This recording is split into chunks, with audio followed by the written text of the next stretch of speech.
This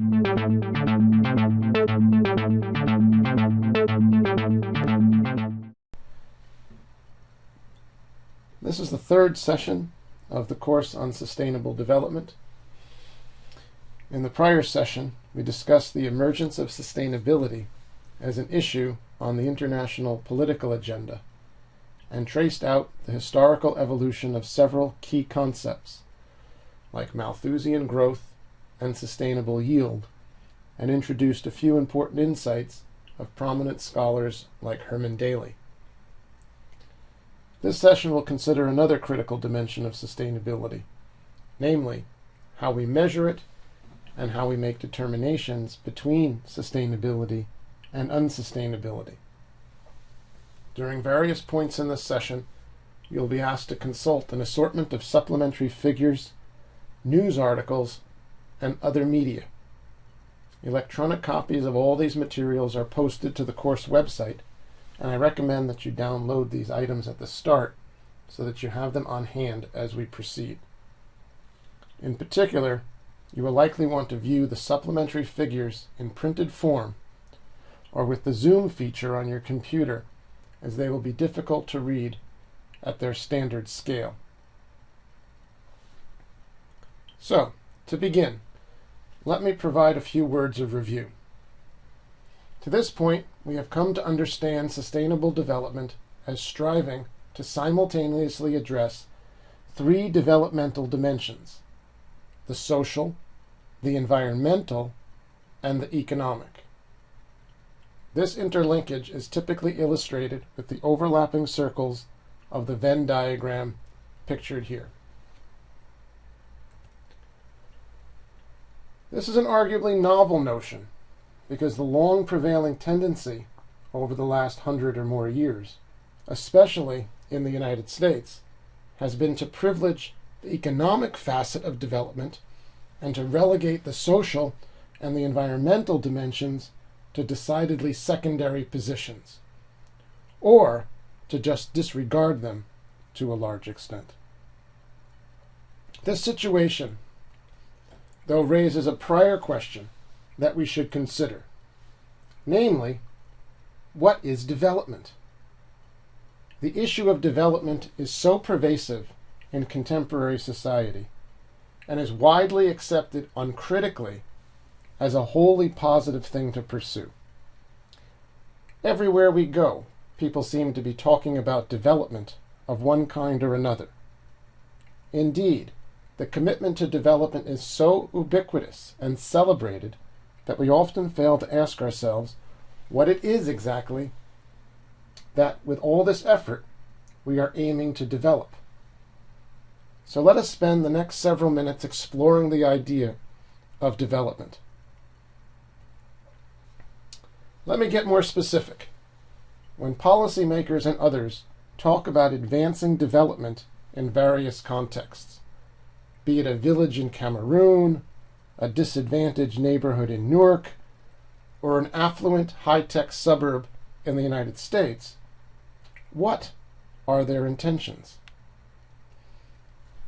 Presumably, they have in mind a commitment of one kind or another to progress or societal betterment, though it must be realized that these are massively contested ideas. However, understanding development in these terms does not provide much clarification and only prompts us to ask in turn, what is progress? What is societal betterment? How do we know if we are progressing? How do we assess whether the human condition is improving and becoming better?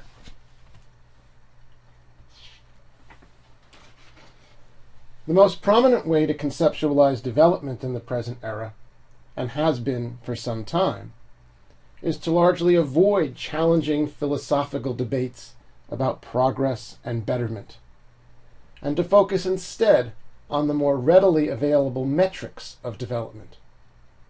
In particular, we have come to equate development with quantitative growth in a specific economic measure, namely gross domestic product.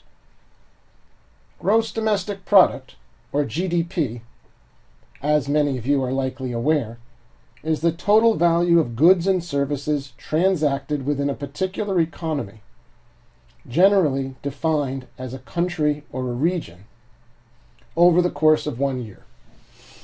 These data are regularly compiled by national statistics offices and used extensively in analysis by economists and others.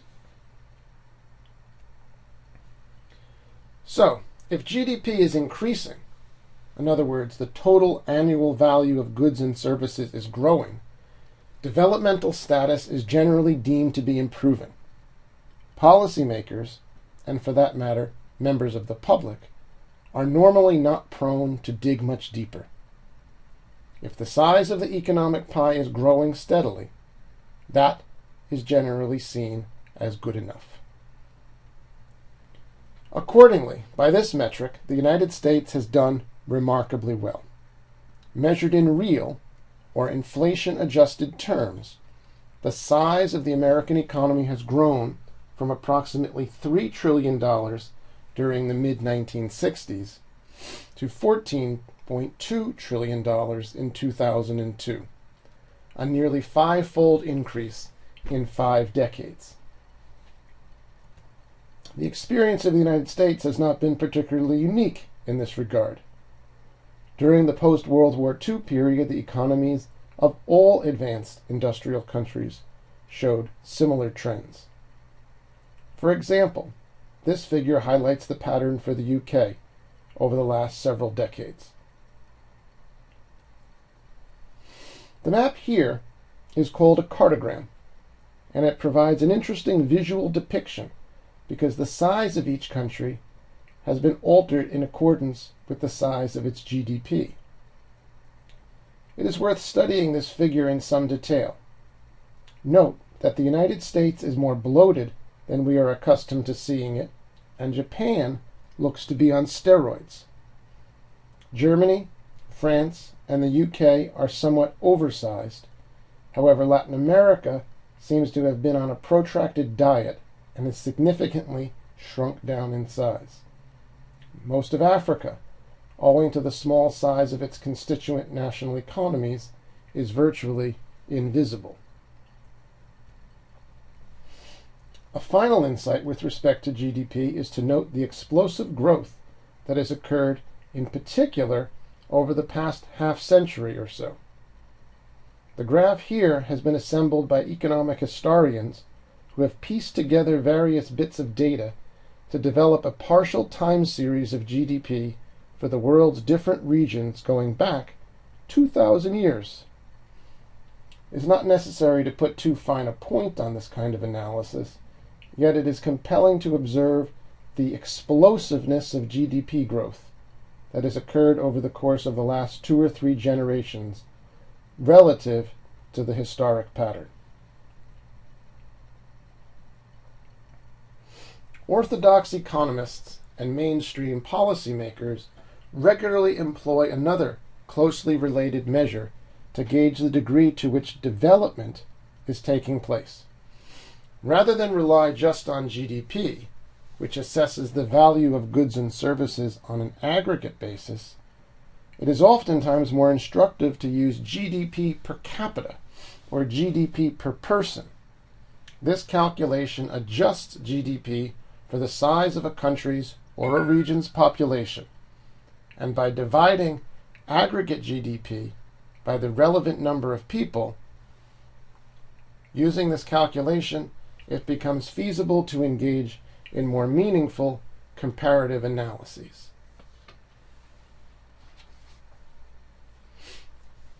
We thus see that on a per capita basis, the U.S. has experienced economic growth that has grown steadily over the past several decades. Growth is thus not just a function of increases in population. After a downturn during the Depression of the 1930s, the trend has been upward. Per capita GDP, which can also be interpreted roughly as income per person, has increased from about $10,000 following World War II to about $40,000 today. The exact number for 2009 according to data recently released by the World Bank, was $38,206, a small increase of $68 per person over the prior year.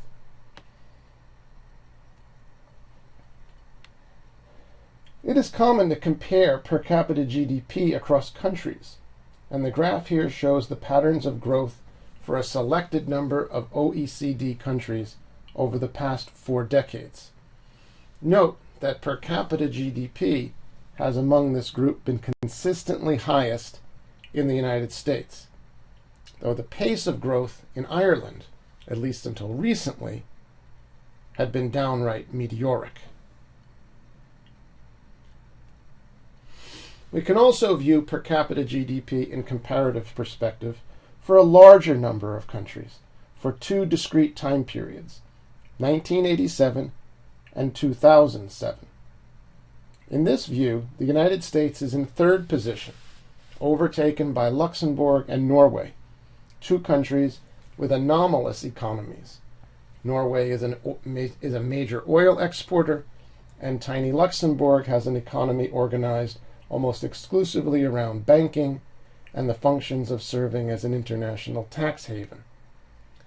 The precise numbers here vary somewhat from data in the prior graphs because it is expressed in slightly different terms, a methodological issue that does not need to concern us here.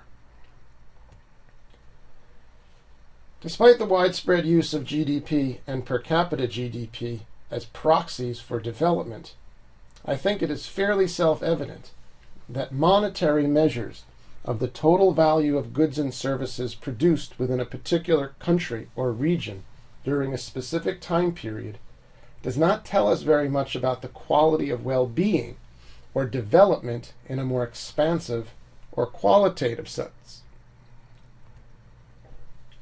In the first instance, GDP and per capita GDP convey nothing about how income is distributed within a country or region. Most of the income could be accumulating in the hands of a relatively small minority of the population. Yet, under such circumstances, GDP growth could still appear to be quite robust. More specifically, GDP does not provide any insight into conditions of income inequality.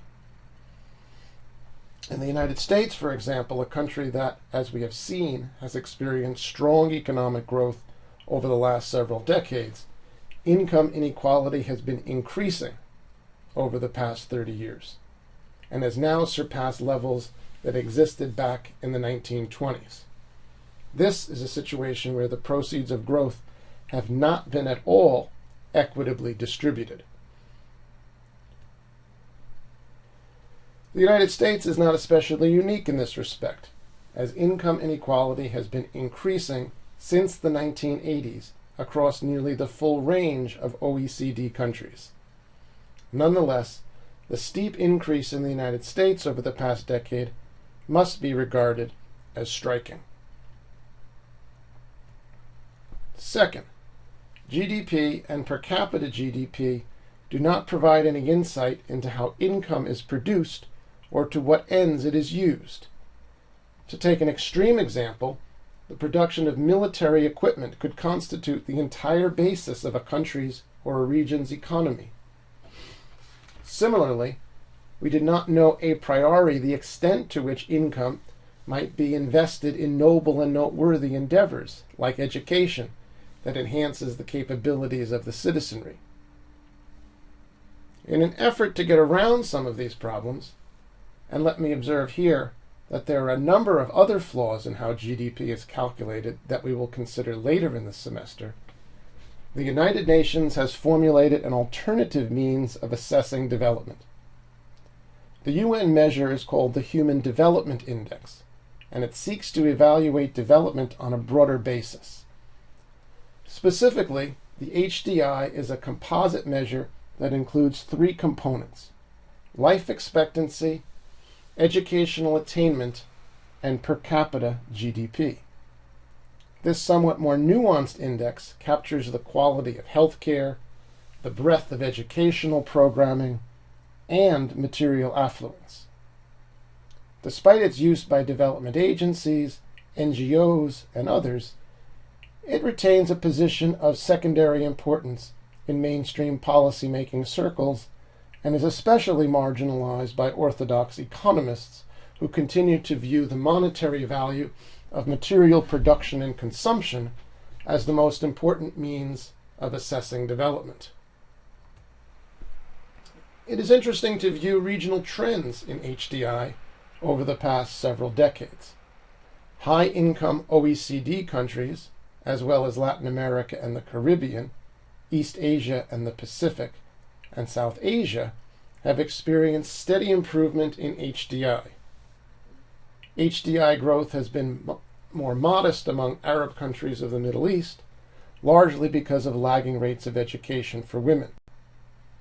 And the prior pattern of improvement in sub-Saharan Africa during the 1970s and 1980s has been reversed over the past 15 years. Yet another way of thinking about development is from the standpoint of life satisfaction, or what is sometimes referred to as subjective well-being. This has become a very topical area of research in recent years, as analysts have sought to formulate more effective methods with which to understand development in more multidimensional terms. I will have much more to say on this general theme in future sessions, but for the time being, it is noteworthy to observe from this figure that increases in per capita GDP do not seem, paradoxically, to translate directly into higher self-evaluations of well-being. You can download a copy of this figure as a Word document from the course website to be able to view it more clearly. Most interesting, perhaps, is that countries like Venezuela, Costa Rica, Brazil, and Mexico report levels of life satisfaction that are comparable to the United States and several of its peer nations, despite having per capita incomes that are only about 1/3 as large. These findings have profound implications for sustainability, as they suggest that the high-income and high-consumption countries could potentially lower income levels, reduce material and energy throughputs, without reducing lifestyle satisfaction. Before moving on, let me just make two more observations.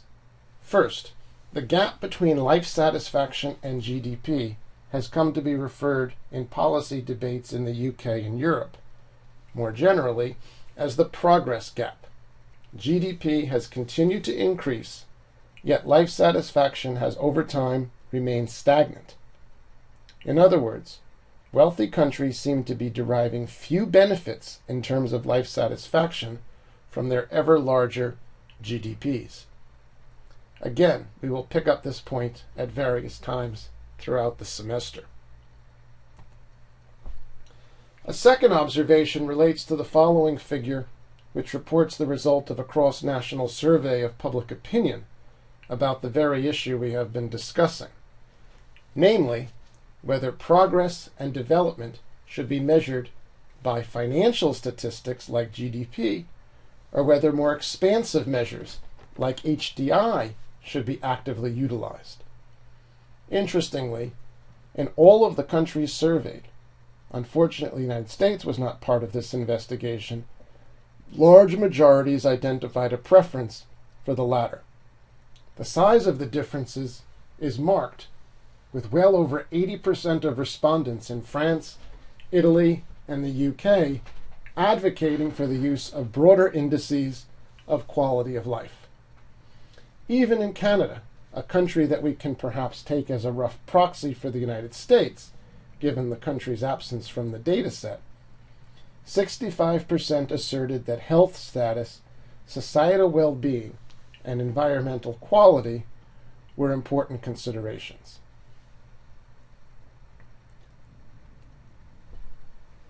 From an American standpoint, this debate over how we define and measure development may seem somewhat esoteric.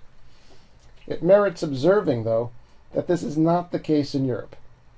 Last year, French President Nicolas Sarkozy recruited 2 Nobel Prize recipients, Joseph Stiglitz from Columbia University, and Amartya Sen from Harvard University to head up a panel on alternative measures of well-being that has received a great deal of attention.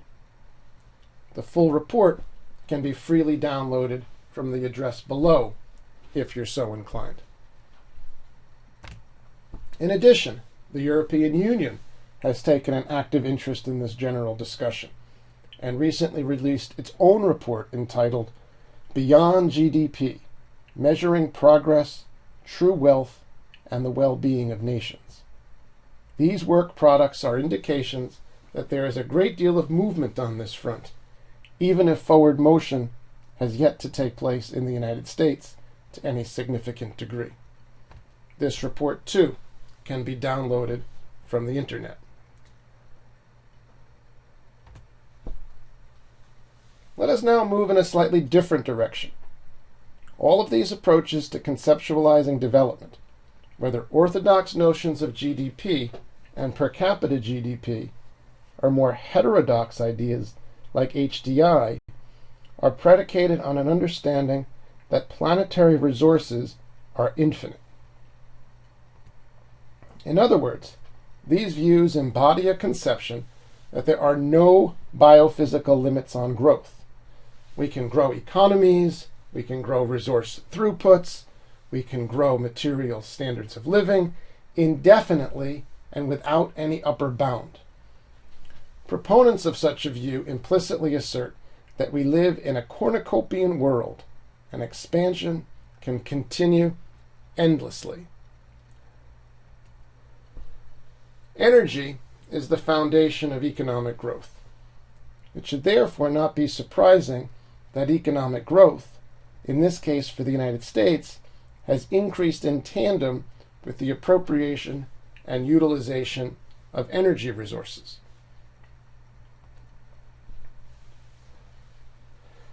A similar trend can be observed on the global level, and this pattern of growth in energy consumption is projected to continue for the next several decades, though forecasts anticipate significant changes in the fuel mix as we go forward. Notable are the declines in some fossil fuels, oil and natural gas, and increases in nuclear, solar, wind, and geothermal. In terms of throughput more generally, the total volume of resource utilization has increased by approximately 50% in just 30 years. The graph here shows the growth that has occurred since just 1980 in terms of the appropriation of biomass, industrial and construction minerals, metals, and fossil fuels. Moreover, there are indications that several valuable resource inputs are near full depletion. This figure is available as a larger format Word file from the course website. There is merit in printing out this graphic and studying it in detail. The figure here provides evidence of the spectacular rate of resource utilization that has occurred since World War II, with exponential growth in several key commodities. This figure, too, can be printed out as a Word file from the course website for better viewing.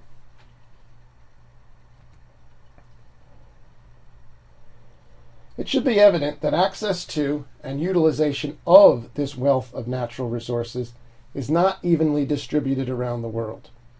Though supplies are often located in developing countries, they are disproportionately put to use in the industrialized nations of the world. Indeed, only 20% of the global population consumes 80% of the planet's natural resources. Here is another illuminating cartogram. The geographic boundaries of each country are adjusted to reflect the respective volumes of global resource utilization. The United States is bloated owing to its outsized levels of consumption. China is larger than we are accustomed to seeing it, in large part due to the sizable demands created by its vast population of 1.3 billion people. By comparison, Africa and Latin America are undersized. It is becoming increasingly common to express these consumptive demands relative to biophysical carrying capacity in terms of planetary equivalents. Global energy and materials throughputs are presently occurring on a scale equal to 1.4 planets, and the resource flows are on track by 2050 to reach 2 planets. In other words, annual resource flows to satisfy current demands for energy and materials is now 40% greater than the regenerative capacity of the planet. Such a situation is referred to as the accumulation of ecological debt. We are able to run up this debt because we are currently drawing down on stocks of natural capital and hence reducing future planetary productive capacity. From a sustainability standpoint, current practices on a global scale are roughly analogous to a household that burns its furniture as a source of heat. According to some estimates, based on a methodology that I will explain in a few moments, we have been living beyond our ecological means since 1987. In other words, since this year, we have been dipping into our capital stock to meet increasing consumptive needs. The condition of the planet is like a consumer that is no longer able to support her lifestyle out of current income, so must appropriate a growing portion of savings to do so. One way that this dilemma has come to be conceptualized for purposes of public communication is through the formulation of the notion of ecological debt day, the day of the year at which planetary consumptive demands reach the biophysical carrying capacity of the planet. As displayed in the figure here, because consumptive demands have been steadily increasing relative to biophysical carrying capacity, this day has necessarily been arriving earlier and earlier with each passing year. For instance, in 2007, Ecological Debt Day was deemed to occur on October 6th, a full 2 months earlier than was the case 20 years ago. Another approach for giving tangibility to the notion of biophysical overshoot is to express the relationship between current consumptive demands and ecological carrying capacity in terms of the number of planets that would be necessary if everyone on Earth had the same energy and material requirements as, say, the average American.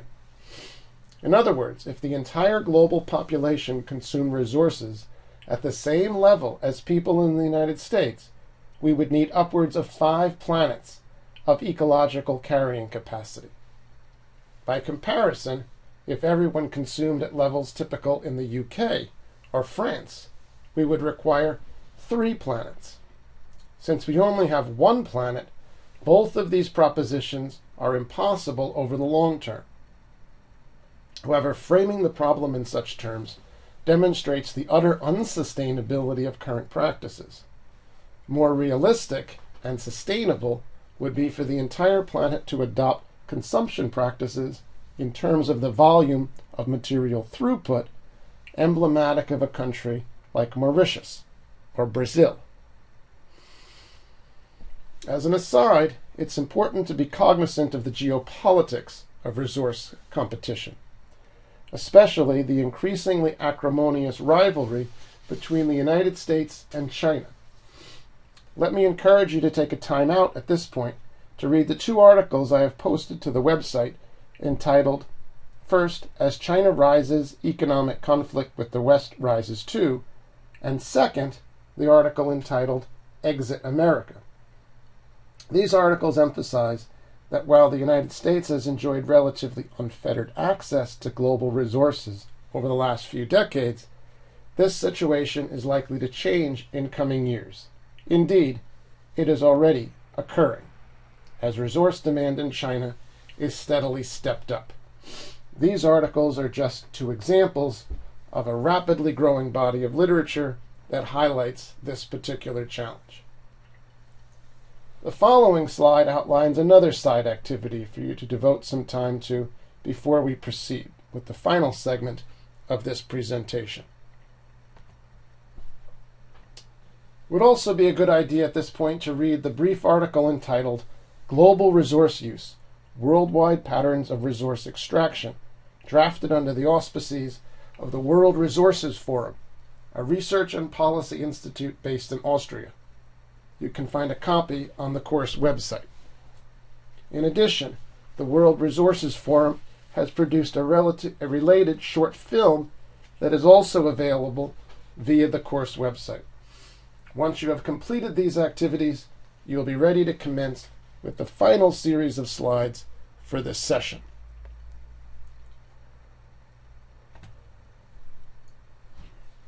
I'd like to conclude this presentation by highlighting an important sustainability metric called ecological footprint analysis.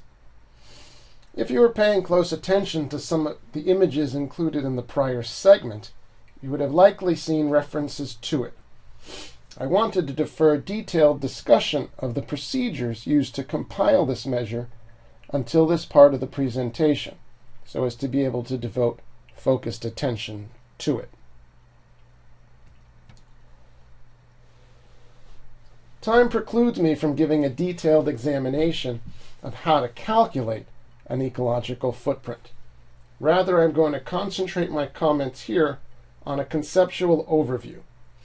Students interested in a more refined treatment can consult the classic book by Mathis Wackernagel and Bill Rees entitled Our Ecological Footprint. There is additionally a large body of academic literature on the application of the procedure, and I will draw attention to a couple of other resources at the end of this session. The point of departure for understanding how ecological footprint analysis works is recognition that each of us draws upon a certain amount of biophysical carrying capacity to satisfy the needs of our everyday lives. This appropriation takes a variety of forms and involves a multitude of raw materials: cotton for clothing, wood for homes, iron and oil for cars. It is possible to compile all of these small amounts into aggregate numerical values and to then allocate the results to 5 different categories: carbon-based energy, land for building settlements, forestry resources for wood and paper, agricultural land for growing food and fiber, and fisheries. Ecological footprint analysis then converts these values into acreage equivalents. In other words, how much land, either to produce the raw materials or to sequester the resultant wastes, is associated with a particular volume of goods. Normally, the extent of land is expressed in hectares per capita, or hectares per person. A hectare is equal to approximately 2.5 acres. We can then report that the lifestyle of a typical American, or a typical Swede, or a typical Moroccan requires X hectares of land to sustain. It should be clear that lifestyles that are more energy and material intensive will require a larger number of hectares. Ecological footprints have been calculated for various countries and regions of countries. The figure below shows the results of a comparative study of the ecological footprints of several mostly European countries and regions, as well as for 2 California counties. The results range from approximately 4 global hectares, or 10 acres, per Italian, to more than double that amount, nearly 9 hectares, or 22.5 acres, for each resident of Marin County in California. Another comparative display contrasts the per capita ecological footprints of the top 10 countries in the world. They are, in descending order, Luxembourg, the United Arab Emirates, the United States, Kuwait, Denmark, Australia, New Zealand, Iceland, Canada, and Norway. With sufficient time, it would be possible to provide a detailed explanation of the factors that account for the very high ecological footprints of each of these countries.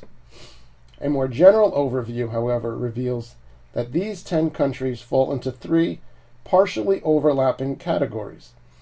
Countries located in northern latitudes, hence have colder climates, former Anglo countries with extensive pre-existing frontiers, and/or Persian Gulf oil exporters. A third study compares the ecological footprints of a more diverse range of countries.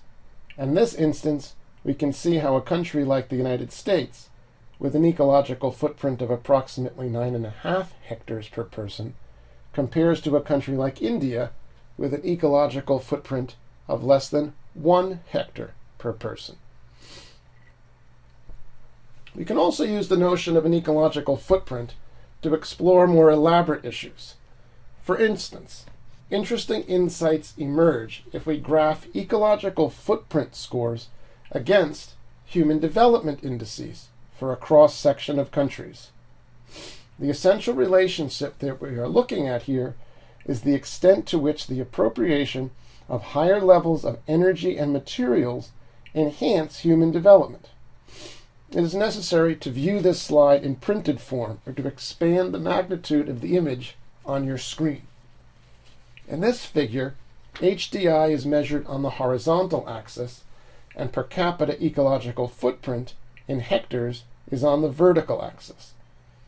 Several especially significant countries are labeled, and the circles are color and size coded in accordance with the scheme explained in the legend at the bottom of the figure. It should be no surprise to see here that the United States has a relatively high HDI in combination with an extremely high per capita ecological footprint, and hence is positioned in the upper right-hand corner of the figure. At the same time, we have a large number of African countries, represented by the yellow circles, located in the lower left-hand corner because prevalent lifestyles across much of the continent do not entail very much resource throughput per person, and HDIs are relatively low. The world is in general characterized by a modest number of countries with high ecological footprints and HDIs, and a much larger number of countries with low ecological footprints and HDIs. There is also a number of countries like Italy, Hungary, Brazil, and Korea that have managed to attain respectable HDIs while maintaining fairly modest ecological footprints. The dashed horizontal blue line indicates the sustainable level of per capita ecological footprint, approximately 1.9 hectares for every man, woman, and child, irrespective of where in the world they may be living. This level is sustainable both in terms of biophysical carrying capacity and equitable allocation. The dashed vertical blue line constitutes a judgment that an HDI of 0.8 is an appropriate target to aspire to. Virtually all countries are deemed to be unsustainable by this definition. They exceed the ecological footprint threshold. The United States is the classic example of this prototype, or they fail to reach the HDI threshold. Most of Africa is emblematic of this situation. There are also countries that fail to varying degrees on both counts. The blue shaded area in the lower right-hand corner is the sweet spot of this figure and demarcates an area defined by an ecological footprint below 1.9 and an HDI in excess of 0.8. I will give you a minute to think about what country is represented by the single brown dot in this quadrant. It is Costa Rica. As remarkable as it may seem, there is just one country in the world that meets the definitional parameters of sustainability as we have been discussing them here. The figure provided here provides another way to employ sustainability metrics on a global scale. In this case, the horizontal dimensions of each bar in this graph represent regional population. The vertical axis is per capita ecological footprint. The area of each rectangle then is equal to the aggregate ecological footprint for each region. Per person ecological footprint multiplied by population.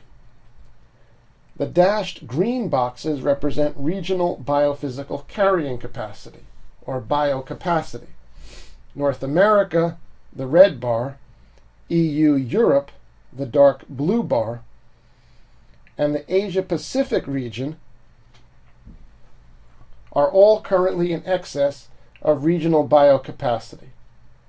Non-EU Europe, essentially countries in Eastern Europe, the Latin America and the Caribbean region, and Africa still have available some excess biocapacity. It would, however, be inappropriate to view this excess exclusively as slack that is available to these regions to allow them the opportunity to pursue their justifiable growth aspirations. Much of this ecological headroom is already being appropriated to sustain the resource-intensive lifestyles that characterize North America, EU Europe, and increasingly the Asia-Pacific region. Finally, then, in summary, and this requires shifting back from thinking in terms of hectares per person to planets as the relevant unit of measure, we see that humanity crossed a critical threshold in 1987 when it passed 1 planet's worth of annual resource throughput. As recently as the early 1960s, we required only 0.4 planets of biocapacity, but today that amount is in the vicinity of 1.4 planets. Our overall ecological footprint is comprised of roughly equal proportions of carbon appropriation to meet our energy needs and various materials appropriation to meet our other consumer requirements. The aggregate of these two components of our ecological footprint is continuing to increase due to a combination of growing population and expanding per capita resource demands. We are coming now to the conclusion of this session. Let me just highlight here a useful organizational resource for anyone who might want to look into ecological footprint analysis in greater detail. Mathis Wackernagel, one of the originators of this technique, now heads up an NGO called the Ecological Footprint Network, and it is accessible at the website at the bottom of this slide. In addition, there are several online calculators to which you can turn to estimate your own ecological footprint. There is often quite a bit of mystery associated with these tools because they often lack transparency with respect to the methods used to generate their final values. One of the more credible resources is actually the one operated by the Ecological Footprint Network. I strongly encourage you to try out their calculator when this presentation is finished to measure your own ecological footprint. You may be surprised by the results. The website also provides opportunities to make various hypothetical adjustments. For instance, you can change the number of miles you drive each year or the kind of car you own to gauge the overall effect of various alternative lifestyle practices. You can also adjust either upward or downward the annual amount of time you spend flying by airplane. It is instructive to play around with these kinds of changes to see how different activity levels can influence the end result. Finally, let me invite you to take a look at the last article.